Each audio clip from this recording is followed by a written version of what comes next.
Hello everyone, my name is Luca Bolognese. I am a long-time Microsoft employee. I've worked in the SQL Server team on programming languages, C#, F#, and so on. And I now work in the customer success team. Today, we are going to talk about Azure Lab Services. My goal is that after seeing this presentation, you should be able to go on and try out the product and perhaps get someone in the university to go and try to pilot the product and then expand from there. This product right here it's been created a few years ago, and it has been enjoying quite a widespread success from there. The reason for us coming out with this product was that we noticed that the universities were using many ways to create laboratories for their courses. They were using many different products inside of Azure, but none of them was exactly meeting their expectations. Mostly for a few reasons, mostly because Azure as a platform, as a UI, has been created for developers mostly, or IT people. And students and teachers were kind of getting lost in the complexity of it. For example, if you look at this UI, you see a lot of different things that you can do that might distract you, or you might go and click on the wrong stuff. And also there were some features in the different products that were not present. For example, the capability to kind of assign quotas of usage for students in their labs, and many other things were missing. So we came up with this product that is targeted to education mostly, and that's how it has been used. So the whole UI for this product ran outside of Azure. So this is what, for example, the professor that needs to create labs sees, and this is what the student sees, okay? And we'll go through those screens in detail later on. But before you start using the product, there is still one step that needs to be done inside of Azure. And this step is the creation of a lab account. To create a lab account, you just go into the Azure UI, you click on Create Resource, you write Azure Lab Services, you click Create, and then you create a lab account. It's just one button to click, okay? Once you have done that, then a lab account is created, and this is one that I have. A lab account is a container for labs, so that you have one lab account and multiple labs inside that lab account. The lab account is the place where you can configure things that are common across different labs, okay? For example, you can designate lab creators here, who are the people who can go and access and create labs. Or you can add owners to the different labs that you have in your lab account, okay? So people who can manage those labs. You can see all the labs inside your lab account. Well, let's pick this one that perhaps has a little more. For example, those are all the labs that I have in this particular lab account. And you can look at who the owners are, the contributors. You can delete some labs and that kind of thing. Typically, we see in universities either one lab account for the whole university or one lab account for each department inside the university, if it's a larger university. And again, this is a step that needs to be done just once, in the product usage, likely from an IT person who is familiar with Azure, okay? So that's the only step that needs some familiarity with Azure.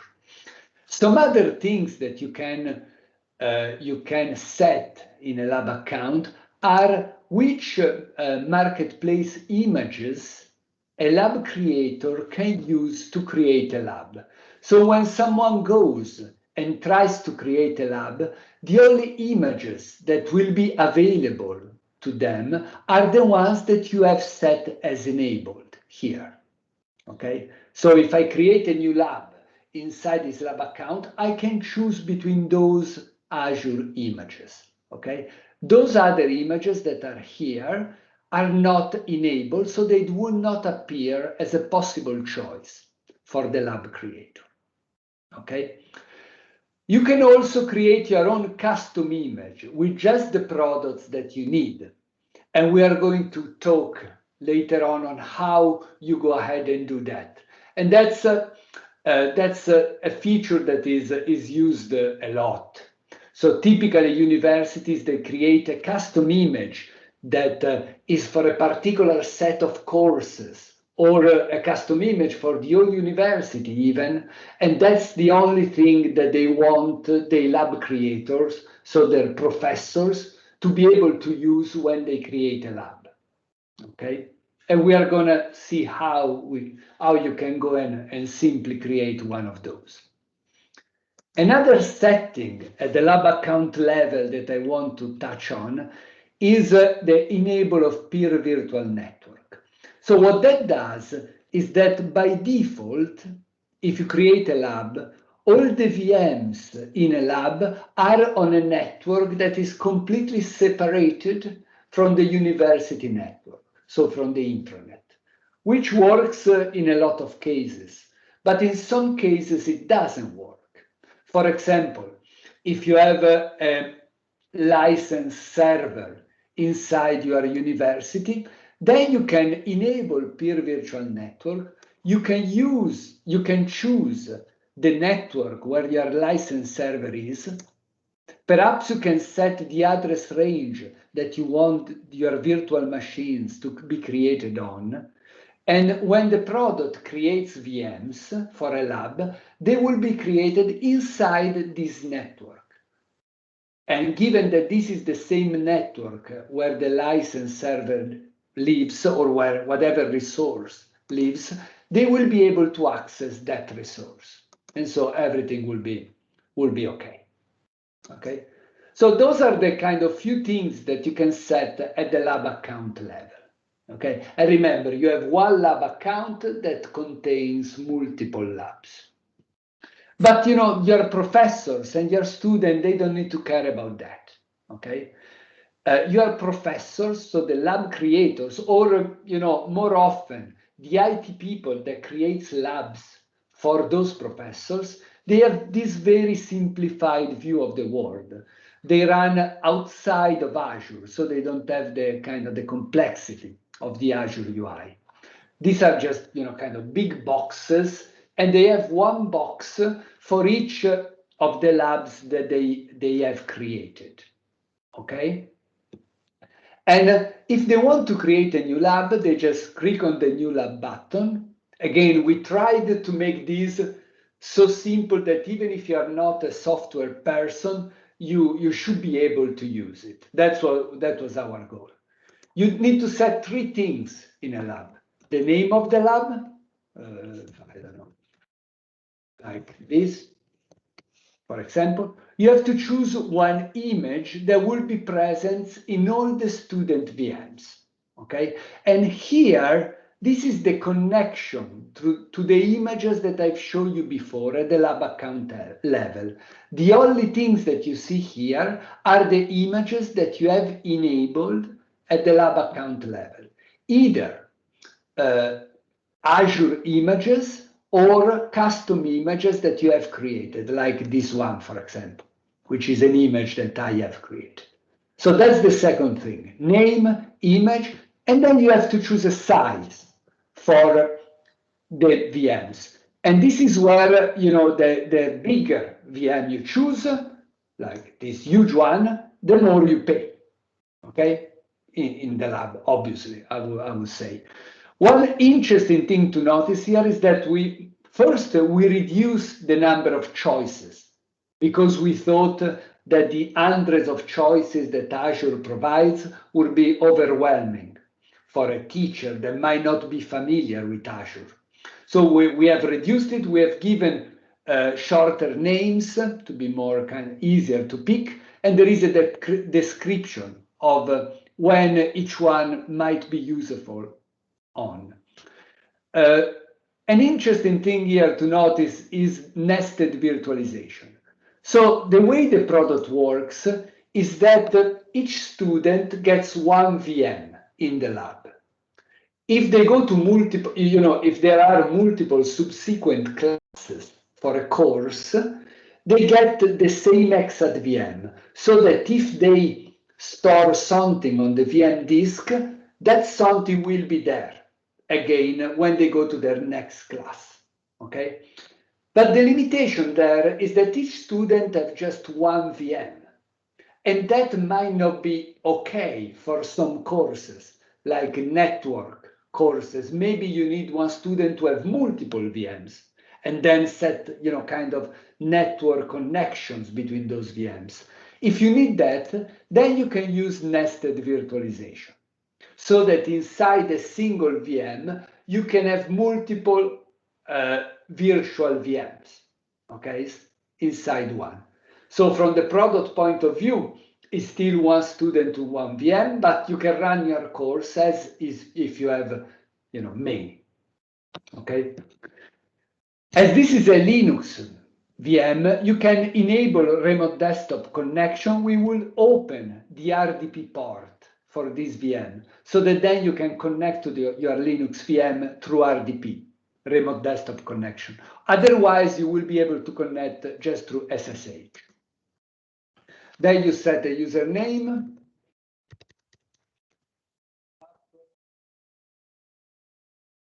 Here, you can then decide if you want the same username as password for all the VMs in the lab, or if you want each student to be prompted when they log into their VM to change their password. Okay, and I'm not going to talk about those because I'm going to talk about them later. You can set these at the lab level as well. Okay, then you click on finish here, and it takes around 20 minutes to go and create the lab. So let's use an existing one so that you don't need to wait 20 minutes. For example, let's pick this one. So after the creation is finished, you get into this page, which is the home page for a lab. On this page, you see, first of all, an estimate of the total cost of the lab, okay?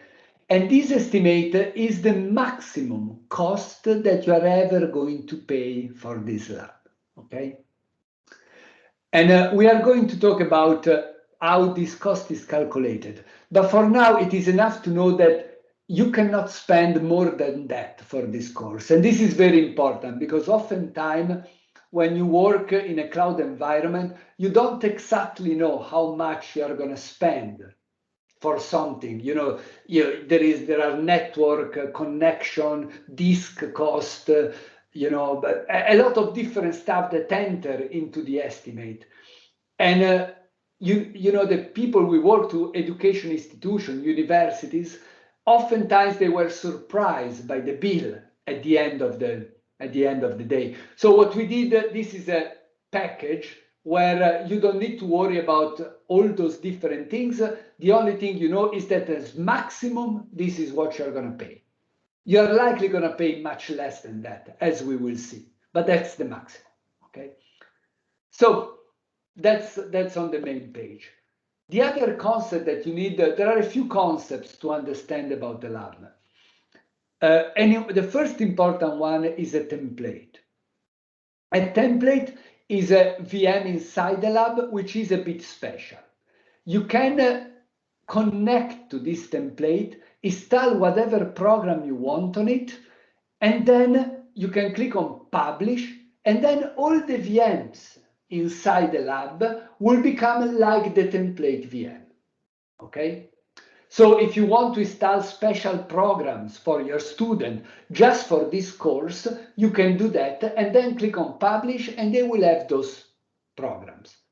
Okay, this is a destroying operation. So everything that is on the VMs will be destroyed when you publish the template. So this is something to do at the start of the course.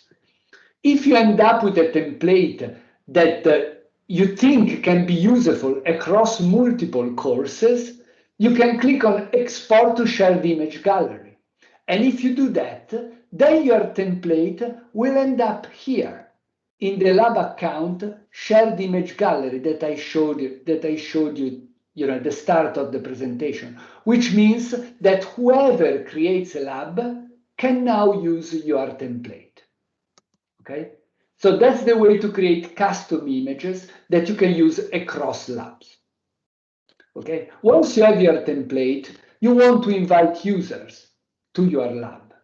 So you go to the Users tab, and here you can either add the users one by one, or you can upload a CSV file that contains all the emails for the users. Okay, you can also say that you want this lab to be synced to an Active Directory group, so that whenever users are added to the Active Directory groups, they will be users in this lab. Okay. Each lab has a registration link. You can either copy this registration link and put it, on the home page for the course, or you can go and invite people to, invite your users to your lab, and this will send an email with whatever text you want that contains the registration links. Okay, link for your lab. Then the user click on that link and they will go to the student kind of UI that you will see in a second. Okay. A couple of other things here. One is this restrict access. So what I showed you now, adding users and sending email works in restrict access. If you disable restrict access, then it is enough to have the registration link. You don't need to be in this list, okay? You can just have whoever has the registration link can join the lab. It's like an open door for everyone, if you wish, if they have the registration link. And oftentimes that is okay. In many settings, many universities, they don't use restrict access. And they are okay if a student that has not registered for a course then shows up at the course.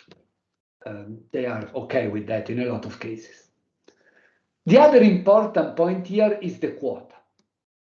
So quota is a number of hours that you set that you want the VMs to be accessible to the users, okay?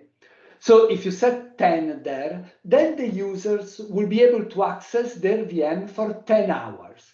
If they try to use the VM for more than 10 hours, the VM will shut down, okay? So this is the first cost managing feature. They cannot use the VM for more than that, okay? These hours, it's important to understand, are outside the class times, okay? So you will see here in the schedule tab that you can specify when your class runs, but those hours that you set here are outside the class hours, okay? They are for doing homework, for example, or if you want an open labs that people can connect wherever they want, okay? So that's why these quota are there. All right. You can also, if someone has exhausted their hour, you can add more hour just for that person. Maybe, it took more time to complete their homework, and then you can adjust their quota and add their more times to do their homework. Okay. So that's the quota is the first way to control cost. The schedule is the second way. With the schedule, you can specify very clearly when your classes are, okay? You can say, I want my classes to be every Wednesday until this date, or every Wednesday and Friday between this date and this date. You can, be very precise in what in what you want. And what will happen at the time when the time arrives at this point here, right here?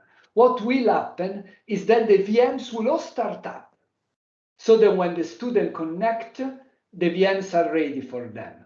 And when this time comes, the VM will shut down, so that you don't pay for the time that the VM is not running. It is important to understand that you just pay for the time that a VM is running. Even if you have 100 VMs in your lab, so you have 100 users in your lab, but just 5 of them connect to their VM, you just pay for those 5 users who connected. Okay, you don't pay for the 100 VMs that you have available. Okay, all right. So that's how you set a schedule. And again, the quota that you have specified here, it is outside those hours that you have specified here. So knowing those two things, you can now understand how this cost works. Those are the quota hours plus the scheduled hours, and those are the hours for each user, multiplied by the number of users, and plus the adjusted quota, so the quota that you have given on top of the standard one, and that multiplied by whatever VM size you have chosen gives you kind of this estimate. Okay, and that's why this is the maximum, because most likely not all the students will show up to each class, and most likely not everyone will use their entire hours. But if they do, this is the maximum you're going to pay. Okay. You can also here see all the VMs that are there. You can add more VMs here. You can stop them, start them if in case you have a class that is at a different time than what you expected. You can come here and start them all, for example. You can also reset one of them, which is interesting. When you reset one, what happens is that the machine is destroyed, and when the user J connects again, he will get a completely new machine, which is identical to the template VM. Okay, so that's a way if the student screws up and install, some crazy application that destroy the VM, you just go reset it, and they can start fresh again. They will lose everything that is on disk if you do this. And that's why we suggest, if you want to be able to use reset, that the student don't save their intermediate results on the VM disk, but instead they use, a cloud drive or, a shared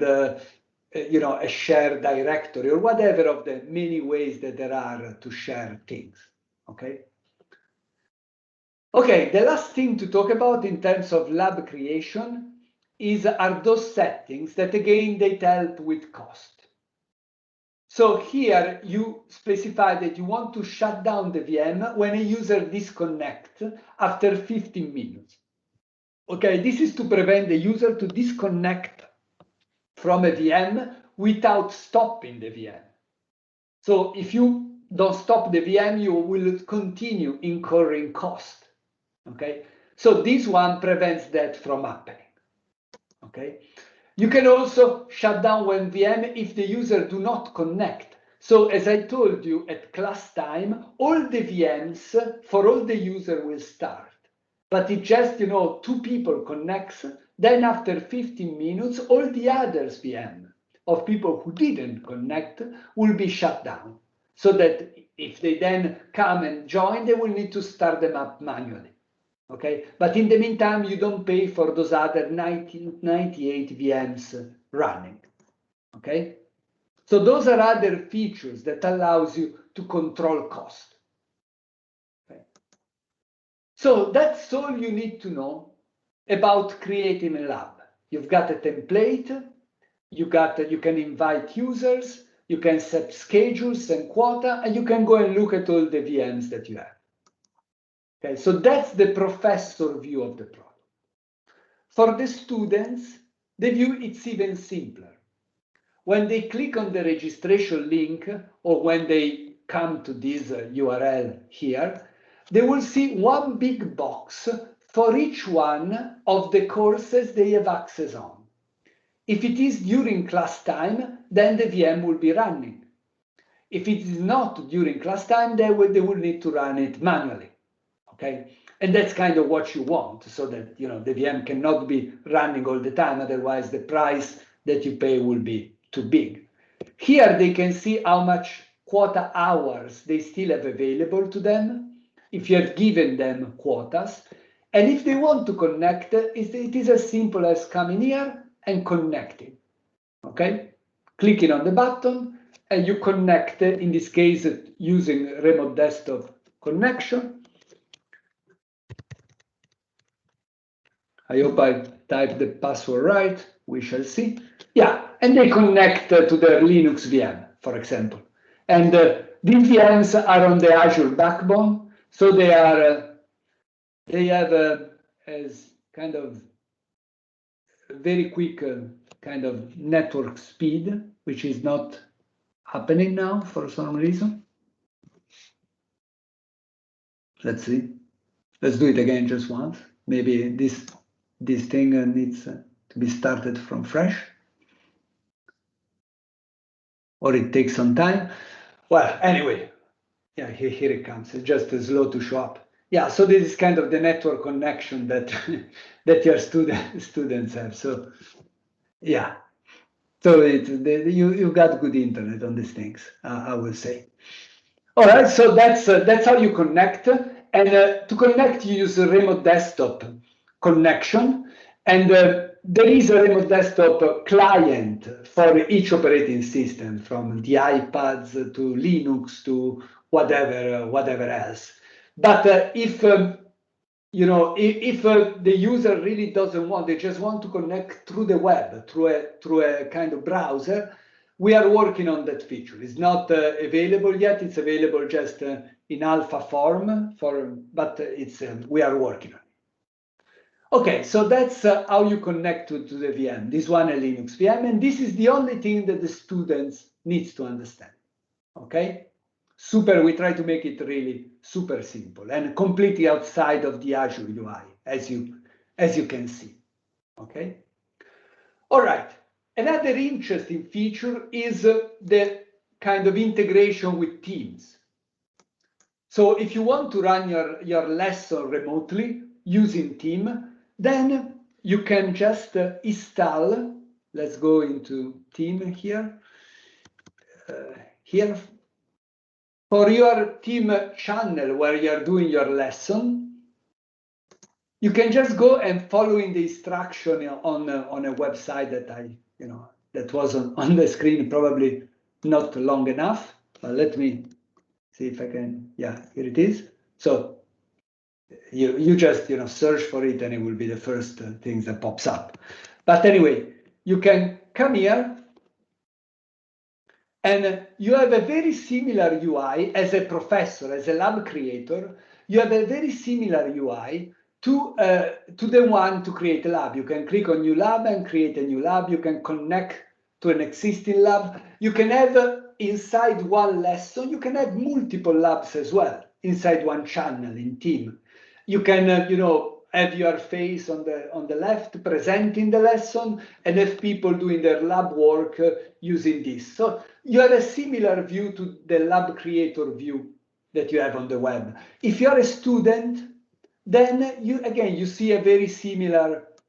You go to this tab in Teams, and you see a very similar kind of UI to what I showed you before.